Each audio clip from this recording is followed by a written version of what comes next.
Board exam में black और blue के अलावा और कौन सा पेन यूज करना चाहिए, 2 मार्क के क्वेश्चन में कितनी लाइंस लिखनी चाहिए, क्वेश्चन लिखना चाहिए कि सिर्फ आंसर लिखना चाहिए, मैथ में पेन यूज करना चाहिए, पेंसिल यूज करना चाहिए। ये सारे डाउट हर क्लास 10 स्टूडेंट के दिमाग में जरूर आते हैं और इसीलिए आज मैं आप लोग के लिए बहुत इंपॉर्टेंट एक वीडियो लेकर आया हूं। इस वीडियो में हम पिछले साल के टॉपर की आंसर शीट को डिकोड करेंगे, एनालाइज करेंगे और यह जानेंगे कि एक टॉपर बनने के लिए आंसर किस तरीके से लिखे जाते हैं। ये आंसर शीट मैंने सीबीएसई की वेबसाइट से निकाली है, तो अगर सीबीएसई अपनी वेबसाइट पर डाल रही है तो वो खुद बता सकती है कि क्या करना है और क्या नहीं करना है एक स्टूडेंट को। तो चलिए शुरुआत करते हैं। सबसे पहले हम लोग को पता है कि हमारा सेक्शन ए होता है। सेक्शन ए के अंदर आपके एमसीक्यूज आते हैं। इससे हमें क्या समझना है, इससे हमें यह सीखने की जरूरत है कि भैया इसने आपने एक बार नोटिस करी होगी कि इसने क्वेश्चन नहीं लिखे हैं। आप में से बहुत सारे बच्चे क्वेश्चन लिखते हैं और उसके बाद उसका आंसर लिखते हैं, इसमें आपके बहुत सारा टाइम वेस्ट होता है। 1 मार्क का क्वेश्चन है, अगर आप सिर्फ आंसर लिख कर आएंगे आपका काम हो जाएगा। पहला क्वेश्चन का ऑप्शन ए था तो ए लिख के छोड़ दिया, दूसरे का ऑप्शन सी था तो सी लिख के आंसर लिखा। तो इस वाले से आपको यह समझना है कि एमसीक्यूज में आपको सिर्फ और सिर्फ आंसर लिखने हैं। यहां तक क्लियर हो गया। उसके अलावा आपने एक बात और नोटिस करी, जिस भी सेक्शन को ये टॉपर जब अटेंड कर रहा है तो सबसे पहले उस सेक्शन के ऊपर हेडिंग डाल रहा है। ये आप लोगों को यहां पे सीख लेकर चलनी है। अगली बात कर लेते हैं हम लोग बच्चों। इसके बाद आ जाता है हमारा सेक्शन बी। सेक्शन बी जो होता है वो 2 मार्क के क्वेश्चन होते हैं, लेकिन आप एक बात नोटिस करोगे कि जो 2 मार्क्स के क्वेश्चन होते हैं उसमें मिनिमम आपको 4 लाइन का आंसर लिख के रहना है। इस टॉपर के आंसर शीट में आप देख सकते हो कि 2 मार्क के क्वेश्चन को वो 4 से 5 लाइन में आंसर कर रहा है। साथ ही साथ इस पेज में आप एक बात और नोटिस करोगे कि जो इंपॉर्टेंट कीवर्ड्स हैं उसको उसने यहां पे हाईलाइट कर रखा है, इस तरीके से अंडरलाइन कर रखा है। बच्चों आपको अपनी बोर्ड एग्जाम के अंदर ब्लैक और ब्लू के बस ये 2 ही पेन इस्तेमाल करने हैं, ब्लैक और ब्लू। अगर आप किसी पॉइंट को हाईलाइट करना चाहते हो तो या तो आप अपनी पेंसिल का इस्तेमाल करोगे या तो आप अपने ब्लू या ब्लैक पेन से ही उसको हाईलाइट करोगे। तो यह बात ध्यान रखिएगा, 2 मार्क के क्वेश्चन में कम से कम 4 लाइन लिख के आनी है और आपको आंसर के जो कीवर्ड्स है, जो की टर्म्स है, उनको हाईलाइट करके आना है। इसके बाद हम जाते हैं बच्चों सेक्शन सी की तरफ। सेक्शन सी जो होता है वो टोटल 3 मार्क्स का एक क्वेश्चन आता है सेक्शन सी के अंदर। लेकिन आप एक बात नोटिस करोगे कि सेक्शन सी के एक आंसर को लिखने के लिए देखो इस बच्चे ने कितना बड़ा आंसर लिखा है। यानी कि 3 मार्क का जब ये क्वेश्चन अटेंड करने गया है तो उसने पूरा 1 पेज भरा है।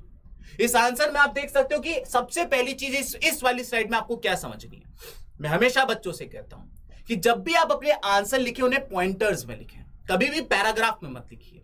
इस बच्चे ने 3 मार्क का जो क्वेश्चन था उसको 3 पॉइंट्स में लिखा है। देखिए पॉइंट 1, पॉइंट 2, पॉइंट 3।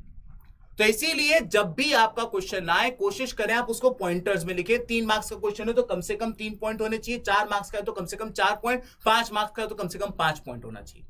लेकिन एक पॉइंट में ऐसा नहीं 2 लाइन लिख दिया और छोड़ के खत्म कर दिया। आप देखिए हर पॉइंट को उसने कम से कम 4-4 लाइन के अंदर एक्सप्लेन कर रखा है। साथ ही साथ उसने एक बात और आप नोटिस करोगे कि 3 पॉइंट तो लिखे लेकिन लास्ट में वो कंक्लूजन भी लिख कर गया है। ये चीजें आपको बाकी बच्चों से अलग करती है। अगर आप टॉपर बनना चाहते हो, अगर आप चाहते हो कि इंडिया में आपकी फर्स्ट रैंक आए, आपके सबसे ज्यादा मार्क्स आए, तो आपको इतने एफर्ट्स डालने पड़ेंगे। 3 मार्क्स का क्वेश्चन, 3 पॉइंट लिखे, हर पॉइंट को 4-4 लाइन में लिखा और लास्ट में कंक्लूजन भी लिखा। सोचिए कितना प्रेजेंटेबल ये कॉपी है।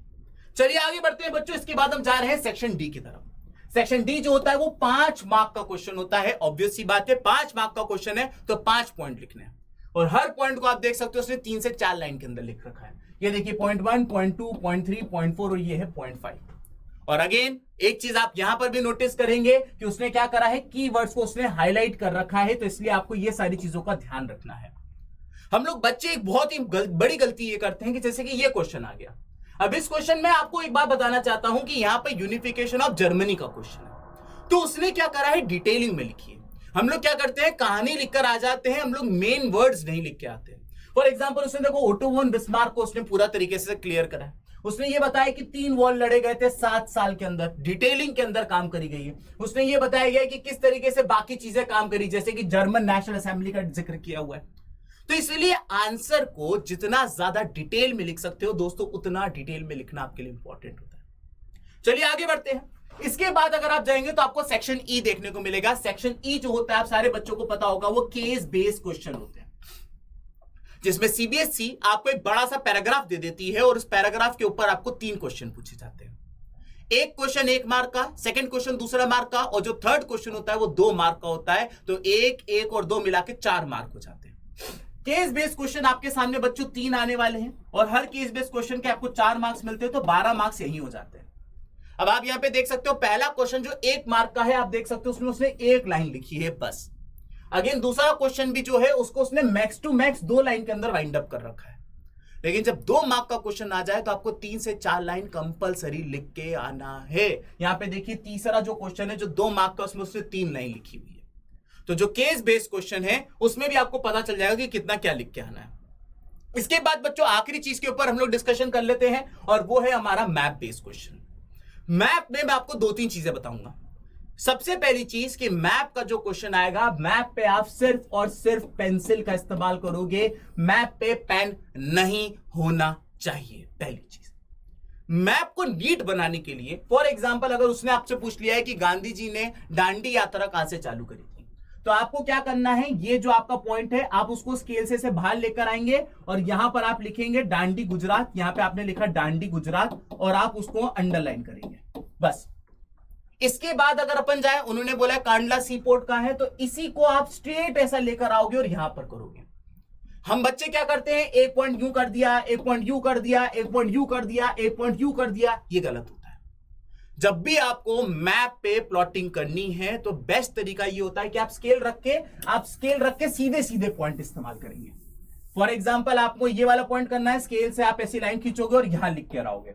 ये वाला पॉइंट करना है, स्केल से लाइन खींचोगे, यहां लिख कर आओगे। ये वाला पॉइंट करना है, स्केल से लाइन खींचोगे, यहां लिख कर आओगे, स्केल से लाइन खींचोगे, यहां लिख कर आओगे और एरो जरूर बना देगा जहां पे आप पॉइंट आउट करना चाहते हैं।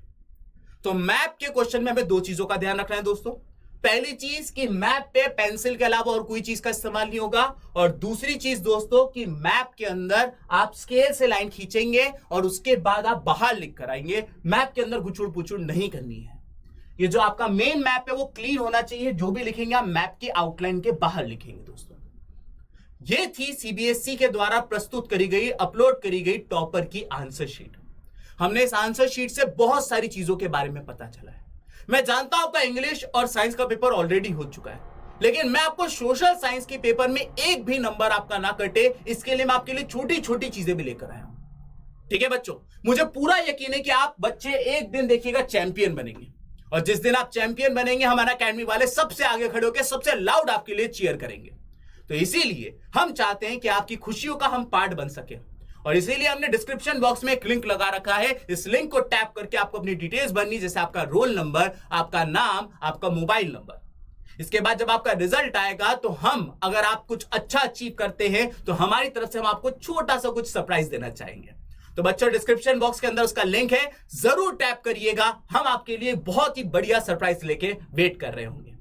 अगर आप 25 फरवरी के एग्जाम में फोड़ने के लिए तैयार है दोस्तों, तो कमेंट सेक्शन के अंदर I can and I will जरूर लिख कर आइएगा। तो टिल नेक्स्ट टाइम बच्चों, लेट्स क्रैक इट।